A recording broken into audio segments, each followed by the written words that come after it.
Hello सागर जी, क्या हाल है? Hello Rohit sir, good afternoon. मेरी आवाज़ आ रही है सही से? भाई। हाँ, आवाज़ आ रही है। बताओ भाई, कहाँ से बोल रहे हो? मैं गुजरात सूरत से बोल रहा हूँ। अच्छा। हाँ। और कुछ बताइए अपने बारे में। हाँ, एंड मेरी जर्नी तो 7 इयर्स हो गया है मुझे डेवलपिंग में। एंड मैं अच्छा। बेसिकली लारावेल जो अपने पीएचपी में फ्रेमवर्क आप तो जानते यार होंगे मेरे मैं को ये लगता है यार, मेरे चैनल पे यार काफ़ी सारे डेवलपर बंदे भी मेरे को देखते हैं। पता नहीं राइट। क्यों ब्लॉगर वाले बंदे कम हो गए, डेवलपर बहुत सारे कनेक्ट होते हैं। राइट। तो 7 इयर्स मुझे डेवलपिंग में हो गए एंड रिसेंटली 1 ईयर से मैं टूल वेबसाइट में इन्वॉल्व हुआ हूँ। सो मेरी अभी टू टूल वेबसाइट मैंने बनाई है जो $3 पर डे मुझे कमा के दे रही है। सिर्फ मैं ये शेयर करना चाहता था मेरी जर्नी में मैं क्या क्या सीखा। सबसे पहले आप अगर इंग्लिश ऑडियंस को टारगेट करोगे तो सबसे ज़्यादा कंपटीशन है। तो फ्रेंच, स्पेनिश एंड रशियन, तीन लैंग्वेज सबसे ज़्यादा अभी पॉपुलर एंड लो कंपटीशन है। एंड रही बात, क्योंकि गूगल एक बैन एक है। एक एक मिनट, मैं ना एक मिनट, ये जो माइक है ना, इसको आप थोड़ा सा नीचे कर लो ना, क्योंकि हवा काफ़ी ज़्यादा आ रही है ना, हल्का सा नीचे। हाँ, बस ऐसे करके बात। Am I audible now? हाँ हाँ। ओके। तो इंग्लिश से ज़्यादा कंपटीशन है, इस वजह से स्पेनिश, फ्रेंच एंड रशियन तीन लैंग्वेज में लो कंपटीशन है। क्योंकि यूक्रेन और रशिया की वॉर हो रही है तो गूगल बैन है रशिया में। तो वहाँ हम्म। पे यांडेक्स चल रहा है। तो अगर हम्म। कोई भी बंदा अगर वो सर्च कर रहा है कि जो भी, क्योंकि रशियन ऑडियंस भी, क्योंकि सभी टूल्स अगर सर्च करेगी तो गूगल तो वहाँ पे है नहीं, तो वो ऑलवेज यांडेक्स में करेगी और सब वेबसाइट वहाँ पे लिस्टेड नहीं है। तो वहाँ पे अगर कुछ सर्च करके वहाँ पे हमने ऐड किया तो वहाँ पे डिसेंट अर्निंग भी हो रही है, क्योंकि मेरी टूल वेबसाइट रशियन लैंग्वेज में भी है तो मैंने यांडेक्स पे भी वो ऐड किया हुआ है। तो जैसे एडसेंस है वैसे ही यांडेक्स का खुद का पार्टनर डॉट यांडेक्स है।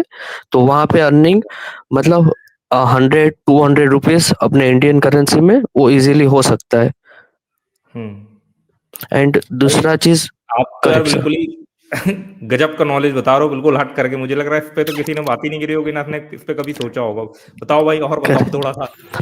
हाँ सर। तो यांडेक्स में वो चीज हो रही है। एंड उसके साथ में अगर बैकलिंक का हम सोचे तो हम्म। अपना south Korea and European country उसके सब भी अपना खुद का सर्च इंजन है। तो वहां पे अगर हमने लिस्ट वो कर दिया तो उससे सबसे ज्यादा फायदा हमें बैकलिंक में होगा। हम्म। क्योंकि हमारे हायर अथॉरिटी वाली, क्योंकि अगर टेक्निकल बंदा है तो बैकलिंक सबसे ज्यादा मैटर करती है और सबसे ज्यादा हार्ड है टेक्निकल बंदे के लिए। तो वो इजीली हो जाएगा। दूसरा हम्म। चीज, अगर बैकलिंक का मैंने जो भी रिसर्च किया, अगर कोई थोड़ा भी टेक्निकल बंदा है या गूगल पे सर्च करे या चैट जीपीटी पे कर सके तो हमें क्रोम एक्सटेंशन से सबसे अच्छी बैकलिंक मिल सकती है। वन हम्म। टाइम इन्वेस्टमेंट है उसमें 400-500 जैसा, बट वो लाइफ टाइम एक्सेस मिलेगा। तो अगर कोई भी मतलब बंदा इसको वहां पे। बना बना करके हम, जो ये एक्सटेंशन वाला एक इन्होंने स्टोर बना रखा, वहां पर डाल करके, और जैसे तो लोग एक्सटेंशन डाउनलोड करते हैं तो वहां पर लिंक देने का ऑप्शन आता है, करेक्ट। वहां से तो प्राप्त वो, करना है। हाँ राइट। तो वेब स्टोर में हम जब एक्सटेंशन अपलोड करेंगे तो वहां पे हमारा लिंक एक ऐड कर सकते हैं, वन एक्सटेंशन पर वन लिंक। तो वहां पे अगर हम लिंक करेंगे तो एक फायदा तो होगा, गूगल का लिंक मिलेगा। उससे ज्यादा फायदा दूसरा क्या होगा कि सिर्फ क्रोम एक्सटेंशन की सेपरेट वेबसाइट बनी होती है जो हम रेपर बोल सकते हैं, तो उसका भी हमें लिंक मिलेगा। क्योंकि वो सब हम्म। स्क्रैप करेगा क्रोम एक्सटेंशन से और वहां पे अपने में लिस्ट करेगा।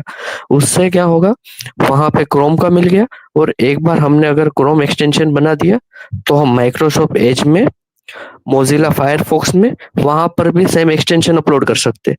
तो हमें मोजिला का और एज का दोनों का भी लिंक जूस हमें मिलेगा हमारी वेबसाइट पे। हम्म। और सबसे ज्यादा तीसरी चीज, अगर हमें कीवर्ड रिसर्च करना है तो सबसे बेस्ट टूल है बिंग का, जो कीवर्ड रिसर्च वाला। क्योंकि मैक्सिमम ऑडियंस बिंग में कंप्यूटर वाले मतलब डेस्कटॉप यूजर होते हैं, तो हमें ज्यादा सबसे ज्यादा आइडिया मिलेगा। अगर थोड़ा टेक में जाना है, टेक्निकल, तो हमारे पास गूगल एडसेंस में हम दे सकते हैं कि किस कीवर्ड में कितना ट्रैफिक है by audience, traffic, region and device. Hmm. तो भाई सागर भाई, आपने तो मतलब बिना पूछे ही इतनी गजब गजब की इन्फॉर्मेशन बता दी भाई। मेरे हिसाब से तो बिल्कुल डिफरेंट टाइप की है, और उस पर किसी ने बात भी नहीं करी, क्योंकि मैंने भी इतना दूर तक जो है मैं नहीं घुसा हूँ कि यांडेक्स में यांडेक्स का पार्टनर प्रोग्राम ज्वाइन करूँ। बट आपने चीजें बताई है राइट। तो भाई इस डायरेक्शन पे भी भाई एक्सप्लोर करा रहेगा। तो कहाँ से दिमाग में आया कि यार इंडिया इंडिया छोड़ करके सीधे मैं रसिया चला जाता हूँ? नहीं, मैंने, क्योंकि मेरी जो वेबसाइट है वो मल्टीपल लैंग्वेज में, क्योंकि टूल वेबसाइट है, तो उसमें अगर मैंने सब में ऐड किया। सबसे पहले तो मैं जब सीख रहा था तो मैंने सोचा कि रशियन वाली ऑडियंस मेरी आ रही है पर डे 100 या 200, बट मैंने सर्च किया कि इसमें से मुझे एडसेंस में कोई रेवेन्यू नहीं मिल रहा है। तो मुझे पता चला कि गूगल रशिया में बैन है, तो वहाँ का कुछ एड रेवेन्यू मिलेगा नहीं हमें। तो मैंने वो रशियन पेज सिर्फ है उसको मैंने किया इंडेक्स में, तो वो मुझे 100, क्योंकि हम रशियन करेंसी है रूबल, रूबल और हमारी इंडियन करेंसी वो ऑलमोस्ट इक्वल है, 1 रुपीज 1.0 ऑलमोस्ट इक्वल है। तो हमें वहां पे रेवेन्यू भी अच्छा मिल रहा है और कंपटीशन भी बिल्कुल लो है। तो अगर वो एल्गोरिथम हमने सीख लिया, क्योंकि वहां पे जो हमारा पुराना जो 2015 वाला गूगल है वो एल्गोरिथम वहां पे काम करिए, वो बैकलिंक और वो सब पुराना वाला, तो हम इजीली वहां पे रैंक हो सकते हैं। हम्म। तो अगर हम ये देखें जाकर के, जैसे यांडेक्स है, आपको कितना ट्रैफिक मिल जाता है मंथली का? अगर पर डे का हम गिने तो मुझे 400 to 500 यूजर, 400 500 सेशन पर यूजर हो रहा है, उसमें मुझे 100 रुपीज इंडियन करेंसी में मिल रहे हैं। अच्छा, चलिए बढ़िया ही है। मतलब कहीं ना कहीं से देखिए, क्या वो भी वाली बात है कि टूल वेबसाइट पर क्या होता है कि कॉस्ट तो हमारी कम आती है, ठीक है ना, वन टाइम इन्वेस्टमेंट भी राइट। रहता है, ठीक है, चाहे टाइम राइट। का इन्वेस्टमेंट हो चाहे तो कोड करने का इन्वेस्टमेंट हो, तो वन टाइम इन्वेस्टमेंट। राइट। तो अगर हमें 100 रुपए भी मिलते रहे कहीं से ना, तो वो भी हमारे लिए पूरे साल भर के जो इन्वेस्टमेंट है उसके हिसाब से वो हमारे लिए प्रॉफिटेबल ही हो जाता है।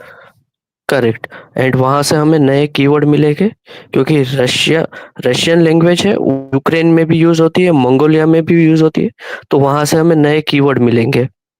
और वहां पे जो, और दूसरा चीज ये कि अगर कोई भी बंदा टूल वेबसाइट या कुछ भी कोडिंग में सीखना चाहता है या कुछ टूल वेबसाइट बनाना चाहता है, तो चैट जीपीटी, क्लोड उस यो यूज ना करके एआई स्टूडियो यूज करे, नहीं कि जेमिनी यूज करे, क्योंकि वहां पे हमें 10 लाख जितने टोकन मिल रहे हैं पर डे के। तो अगर आप पूरे दिन भी यूज करोगे तो भी शायद खत्म नहीं हो सकती वो टूल। तो क्योंकि पूरा सेशन भी स्टोर रहेगा, तो आप कितने भी इटरेशन कर सकते हैं। अगर नॉन टेक्निकल बंदा है तो उसमें कुछ भी टाइप कर सकता है कि ये वाला हेडर यहाँ पे सेट नहीं हो रहा है, बाकी सब टूल में लिमिट आ जाएगी, तो एआई स्टूडियो ही यूज करें, मैं रिकमेंड करता हूँ। हम्म। अच्छा, जैसे कि आपका मतलब क्या रहता है, आप ऐसे स्टैटिक टाइप के टूल बनाते हो जो सिंगल पेज के एचटीएमएल सीएसएस जावास्क्रिप्ट रहती है, या कुछ थोड़े बड़े टाइप के बनाते हो? मतलब कुल मिलाकर माइक्रो निश कोई टॉपिक म- पकड़ते हो या थोड़ा ब्रॉड उस पे जाते हो?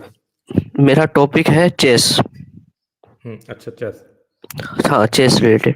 तो उसमें तो सिर्फ HTML CSS और JS ही हुआ, हम्म। और मल्टी लैंग्वेज टूल है इसलिए मैंने लारावेल यूज किया। बाकी अगर सिर्फ स्टैटिक पेज से भी हो सकता था, क्योंकि अपना हाथ वहां पे बैठा है PHP में, सो मैंने लारावेल यूज कर रहा हूँ, क्योंकि वहां पे मल्टी लैंग्वेज में पैकेज भी मिल रहा है हमें।